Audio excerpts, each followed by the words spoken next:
పశ్చిమ గోదావరి జిల్లా పాలకోడేరు మండలం పెన్నాడ గ్రామంలో కోడిపందాల్లో 2,60,000 రాయల్ ఇన్ఫీల్డ్ క్లాసిక్ 350 మోటార్ సైకిల్ను పందెం కాసిన కౌరు దుర్గాప్రసాద్.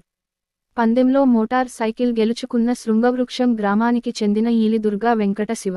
పందెం గెలిచిన కోడిపుంజుకు పూలదండలతో సన్మానం. బాణాసంచా కాల్చి ఊరేగింపుగా వెళ్లిన యువకులు.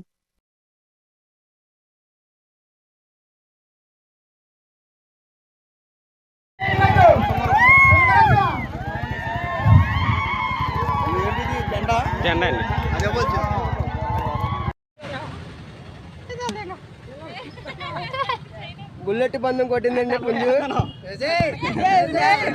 మల్లెపూలే మల్లెపూలే